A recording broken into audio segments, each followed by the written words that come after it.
যাদের উচিলে আমরা নামাজ পেয়েছি, টুপি পেয়েছি, হজ পেয়েছি, আমরা আখলাক পেয়েছি, আদর্শ পেয়েছি। আজকে তাদের মাজারে যারা হামলা করতেছেন তাদের উদ্দেশ্য কি? তাদের এই প্রতিহিংসামূলক আচরণ আমরা ঘৃণা করি এবং কি আমাদের মাননীয় সরকার প্রধান বর্তমান উপদেষ্টা যিনি আছেন তার কাছে আমরা বিচার চাই এবং কি অনতিবিলম্বে উনি যদি ব্যর্থ হয় তাইলে উনি সরাসরি বলুন, কিন্তু আজ পর্যন্ত আমাদের একটা মাজারে দিকে উনি কোনো নির্দেশ, কোনো প্রশাসনের কোনো নির্দেশ উনি দেয় নাই। আসসালামু আলাইকুম, আমরা এখন অবস্থান করছি টিএসসিতে, আর আমাদের সাথে এখন উপস্থিত আছেন গোলাম মঈনুদ্দিন ইয়াজুরি সাহেব।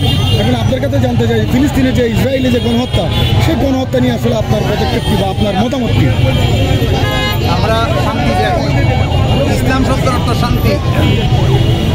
যারা এগুলা করতেছে, মানুষ হত্যা করতেছে, এগুলা কোনো ইসলামে নাই এবং ইসলাম এগুলো সমর্থন করে না। দ্বিতীয় কথা হলো কী নিয়ে সমস্যা এই ইসরায়েলের সাথে, এই ফিলিস্তিনিদের সাথে, ইহুদিদের সাথে কী নিয়ে সমস্যা? বিশ্বনেতাদের কাছে আহ্বান থাকবে, ওই সমস্যাটা সমাধান করলেই তো সমাধান হয়ে যায়। আজকে নিরীহ মানুষগুলা, শিশু সন্তানদেরকে হত্যা করা হচ্ছে, এদের কী দোষ?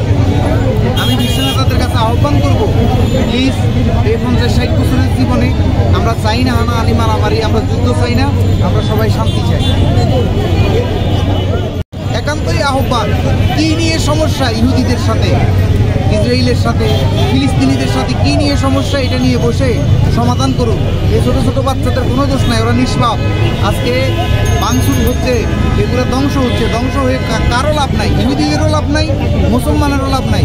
তাই আমি বিশ্ব নেতাদের কাছে, ক্ষমতাধর নেতাদের কাছে আহ্বান রাখবো, তারা যেন বসে এটা নিরসন করে, সমাধান করে। Thank you. তাই আমরা আজকে হাজার হাজার আশিকে রসুল, আশিক ওলি আল্লাহ উপস্থিত হয়েছি। এই 5 আগস্টের পরে, সরকার পট পরিবর্তন হওয়ার পরে আমাদের মাজারগুলো ভাঙচুর করা হচ্ছে। আমরা বারবার বলছি, কোরআন হাদিসের বহির্ভূত কোনো কাজ থাকলে আমরা তাহা বর্জন করব। আমরা নিজেরাই যদি কোনো অসামাজিক কিছু থাকে আমরা নিজেরাই ভেঙে ফেলব, কিন্তু তা না করে রাতের অন্ধকারে এসে আমাদের মাজারগুলো ভাঙচুর করতেছে, এখন পর্যন্ত ভাঙচুর করতেছে। সেই ভাঙচুরের প্রতিবাদে আজকে আমরা শাহবাগ জাতীয় শহীদ মিনারে উপস্থিত হয়েছি এবং টিএসসিতে উপস্থিত হয়েছি। জনতার জমিনের মাধ্যমে আমরা সেই উগ্রবাদীদেরকে বলতে চাই, যাদের উচিলে আমরা নামাজ পেয়েছি, টুপি পেয়েছি, হজ পেয়েছি, আমরা আখলাক পেয়েছি, আদর্শ পেয়েছি, আজকে তাদের মাজারে যারা হামলা করতেছেন তাদের উদ্দেশ্য কী? তাদের এই প্রতিহিংসামূলক আচরণ আমরা ঘৃণা করি এবং কি আমাদের মাননীয় সরকার প্রধান বর্তমান উপদেষ্টা যিনি আছেন তার কাছে আমরা বিচার চাই এবং কি অনতিবিলম্বে উনি যদি ব্যর্থ হয় তাইলে উনি সরাসরি বলুন, কিন্তু আজ পর্যন্ত আমাদের একটা মাজারে দিকে উনি কোনো নির্দেশ, কোনো প্রশাসনের কোনো নির্দেশ উনি দেয় নাই। আমরা উদারত আহ্বান করতেছি বাংলাদেশ সরকারের কাছে। এই দেশে অনেক পুলিশ হত্যা হয়েছে, অনেক সাংবাদিক হত্যা হয়েছে।